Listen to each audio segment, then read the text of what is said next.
Hello, hello, we're back in my office. This is another of my favorite paintings from China. This is, do you see the fish right here? Get it? A school of fish. Uh-huh. Okay, we left off and Despereaux so sad because he's worried for his princess. Because Mig and Roscuro, let's find out what they're up to, huh? Okay, chapter 36, what Mig carried.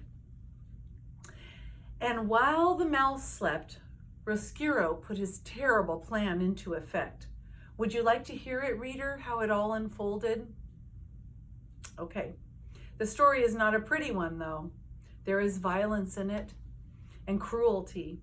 But stories that are not pretty have a certain value too, I suppose.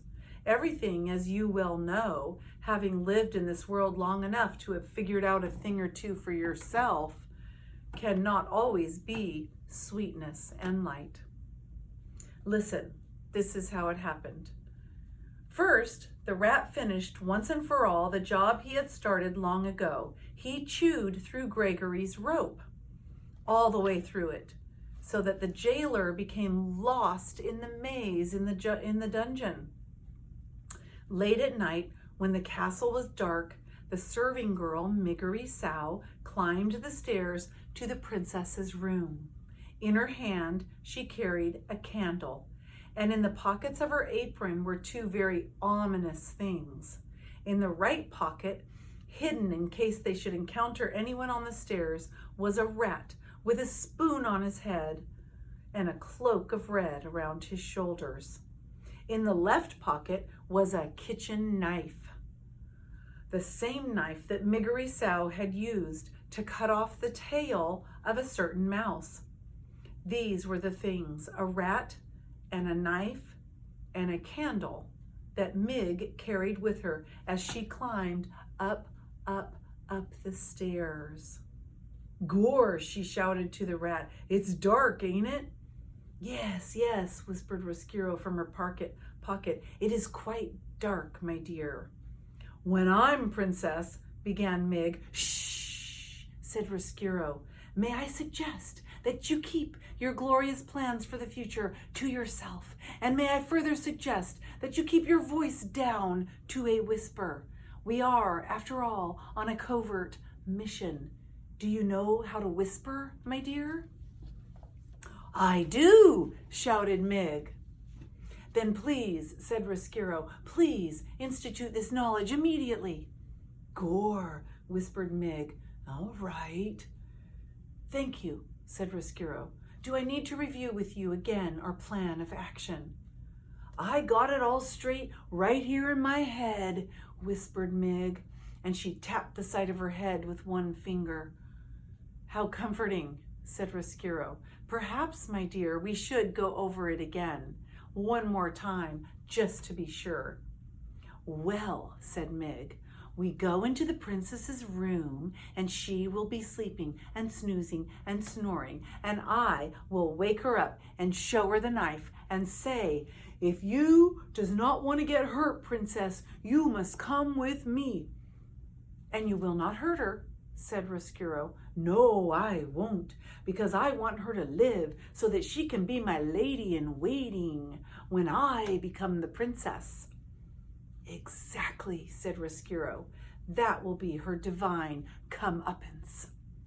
"Gore," whispered Mig. "Yes, her divine comeuppance." Mig had, of course, no idea what the phrase divine comeuppance meant, but she very much liked the sound of it, and she repeated it over and over to herself until Roscuro said, "And then?" "And then," continued Mig, "I tells her to get out of her princess bed and come with me on a little journey." "Ha," said Roscuro, "a little journey. That is right. Ha! I love the understatement of that phrase, a little journey. Oh, it will be a little journey. Indeed it will." "And then," said Mig, who was now coming to her favorite part of the plan, We take her to the deep downs and we give her some long lessons in how to be a serving girl. And we gives me some short lessons in how to be a princess. And when we is all done studying up, we switch places. I gets to be the princess and she gets to be the maid. Gore.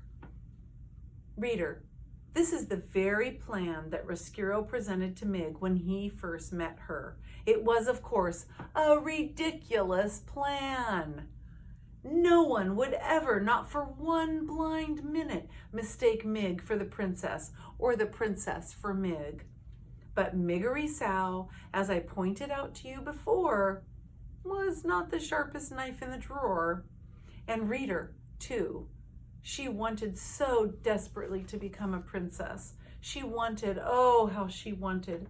And it was because of this terrible wanting that she was able to believe in Despereaux's plan with every ounce of her heart.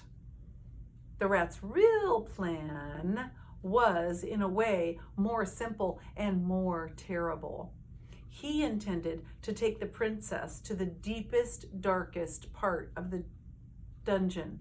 He intended to have Mig put chains on the princess's hands and her feet, and he intended to keep the glittering, glowing, laughing princess there in the dark forever.